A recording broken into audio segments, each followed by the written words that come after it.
golfe de Saint-Tropez est un territoire d'exception, unique et singulier. La référence à la mer y est omniprésente. Son histoire est liée au nautisme, au prestige, à l'élégance. Elle est son ADN. Nous devons renforcer cette singularité, synonyme à la fois de passé et d'avenir. Cette filière nautique éternelle est porteuse d'activité, d'emploi, de stabilité et donc d'attractivité pour notre territoire. L'étude que nous avons menée nous a permis d'évaluer concrètement notre filière pour mettre en œuvre les moyens de la développer.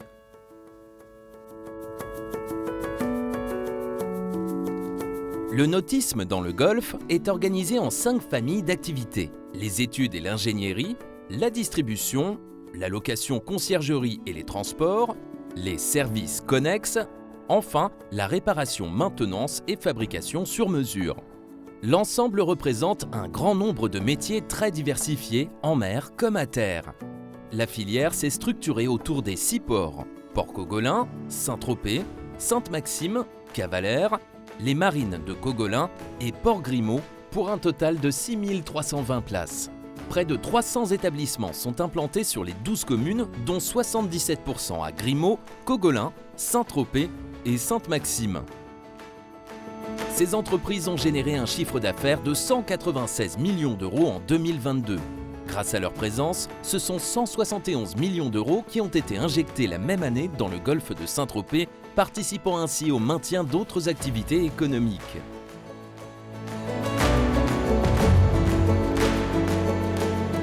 Les entreprises rayonnent en dehors du golfe et contribuent à sa popularité. Elles interagissent avec 3 types de fournisseurs: fabricants, distributeurs, constructeurs. L'activité économique profite d'une clientèle aisée, fidèle, hétéroclite. 66% est française, 25% est européenne et 9% est internationale. Le territoire est une zone de convergence de renommée internationale, au sein de laquelle les entreprises décident, agissent, font preuve de souplesse et d'agilité. Cette confluence s'observe aussi autour d'événements nautiques qui s'égrènent de mars à novembre, comme les voiles de Saint-Tropez ou la Giraglia Rolex Cup.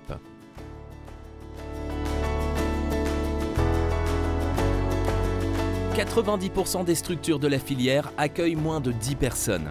La filière génère plus de 1100 emplois directs, 500 emplois indirects et 1100 emplois induits, soit au total plus de 2700 emplois maintenus dans le golfe de Saint-Tropez. 3 emplois sur 4 de la filière sont durables. Un emploi sur 2 appartient au statut d'employé, technicien, agent de maîtrise. 4 salariés sur 5 résident dans le golfe de Saint-Tropez. La diversité caractérise les 5 familles d'activités, avec plus de 50 métiers techniques, tertiaires, saisonniers, de la terre à la mer. Ingénieur, dessinateur, magasinier, broker, commercial, vendeur, expert maritime, menuisier, charpentier, soudeur, ferronnier, électricien, mécanicien, maître voilier, gréeur, peintre, stratifieur, technicien de maintenance, grutier, logisticien, agent portuaire, pontonnier, laveur de bateaux, scaphandrier, capitaine, matelot, skipper, moniteur. Ce qui est agréable dans la menuiserie marine, c'est que chaque travail est différent.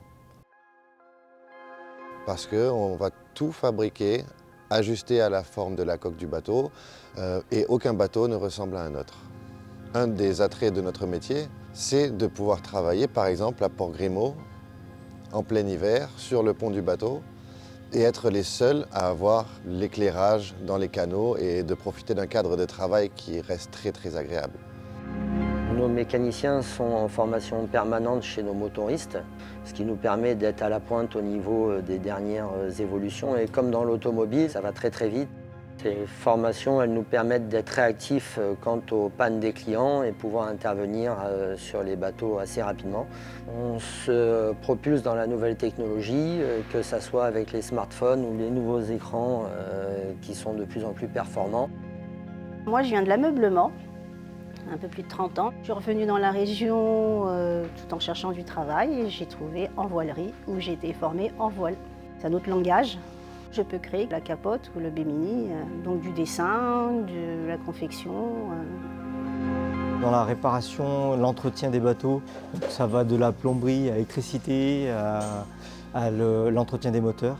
Donc c'est vraiment très vaste et c'est ce qui fait que le métier est intéressant. L'évolution du bateau est en train de se faire par rapport aux nouvelles technologies comme les moteurs électriques qui arrivent. On a la possibilité de travailler sur de très belles unités où les gens justement sont friands de tout ce qui est électrique, électronique, et c'est ce qui fait la particularité un peu du golfe de Saint-Tropez. Dans le golfe de Saint-Tropez, on a la chance d'avoir beaucoup de bateaux de tout type, que ce soit des petits bateaux de croisière, des gros bateaux de régate, des gros bateaux de luxe. Tout le monde est assez complémentaire, quoi. Pour que le client soit content, il faut que tout le monde puisse intervenir sur son bateau. Et il y a largement assez de travail pour tout le monde. Il y a même trop de travail pour tout le monde. Il faudrait qu'il y ait plus de monde. Si le secteur bénéficie d'un bel élan, le recrutement en personnel qualifié est compliqué, notamment en l'absence de formation sur le territoire. Pour la période 2023-2024, plus de 260 recrutements ont été déclarés. Aujourd'hui, on a au moins 3 postes à pourvoir chez nous à l'atelier et on ne reçoit aucun CV. C'est-à-dire qu'aujourd'hui, je reçois un CV par mois et qui en plus ne correspond pas du tout finalement à l'offre qu'on poste sur Internet.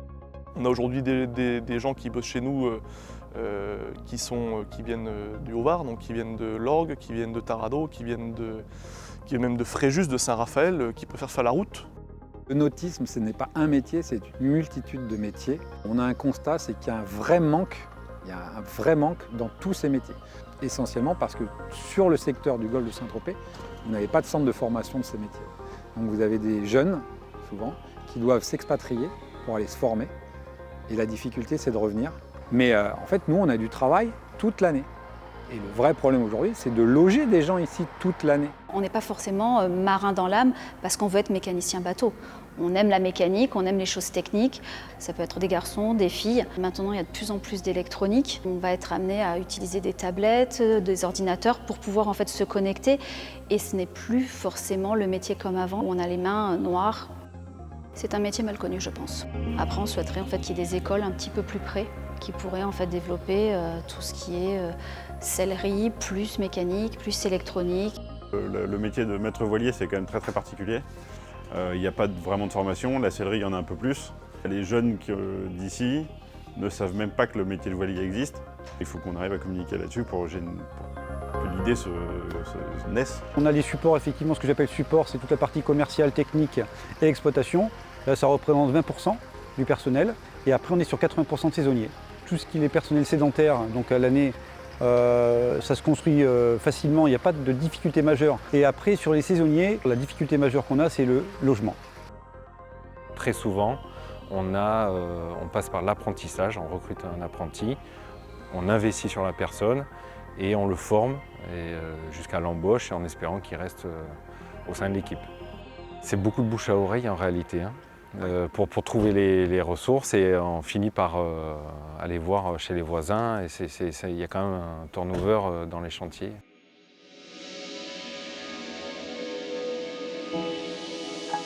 Dans le courant de l'évolution des technologies embarquées et de la prise en compte des enjeux environnementaux, le nautisme naturellement s'adapte. Les compétences évoluent, de nouveaux métiers apparaissent capables d'intervenir sur la domotique embarquée, sur des moteurs thermiques moins polluants et dans un avenir plus ou moins proche, sur des moteurs électriques hybrides à hydrogène. Les ports, quant à eux, accueillent les initiatives et les projets. Bornes électriques, Sibine, bouées écofer, nurserie à poissons, journées pédagogiques, label port propre et port propre actif en biodiversité. Et la requalification de leurs infrastructures est en projet ou en cours. Comme vous le savez, nous sommes un territoire d'exception. La mer est notre patrimoine. Préserver notre environnement est donc une volonté de tous les élus du golfe de Saint-Tropez. À ce titre, nous nous engageons dans des travaux conséquents dans plusieurs ports, Cavalère, Sainte-Maxime et bientôt Port-Grimaud.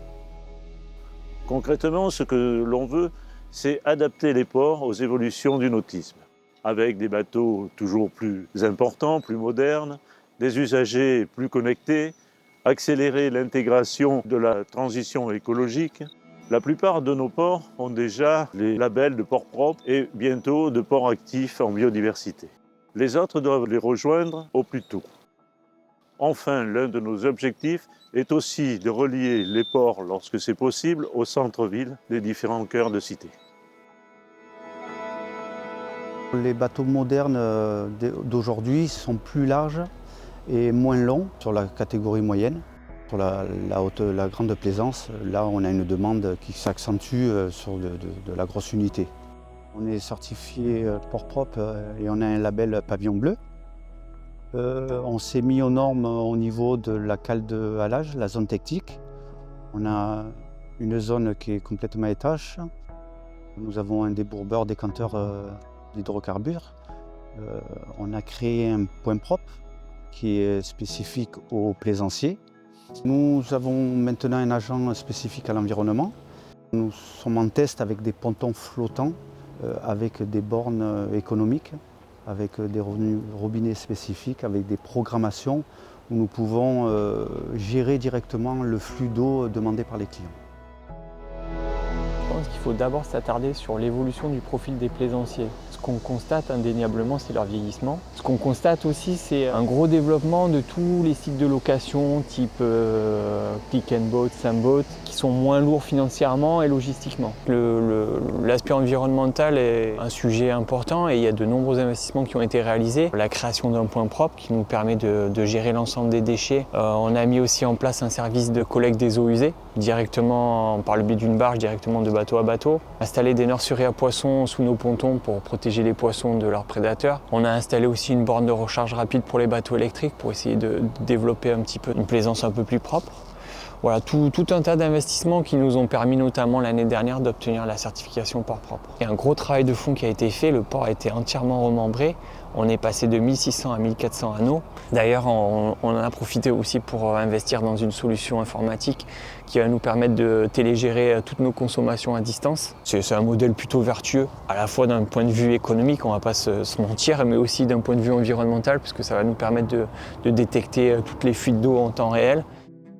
Par de nombreux aspects, le potentiel du nautisme dans le Golfe n'est pas à démontrer. Au-delà d'être emblématique, le marché est porteur et n'est que peu impacté par les crises économiques. Il bénéficie d'un maillage de structures locales, riches en compétences, passionnées avec des opportunités d'emploi. Malgré cet état de fait, des freins conditionnent son évolution.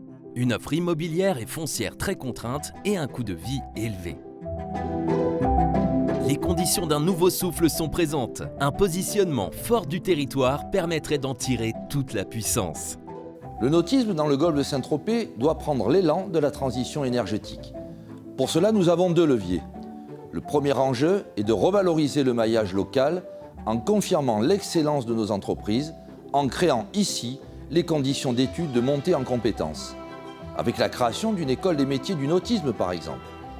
Le deuxième enjeu est de faire de notre territoire une référence de la maintenance adaptée aux évolutions technologiques.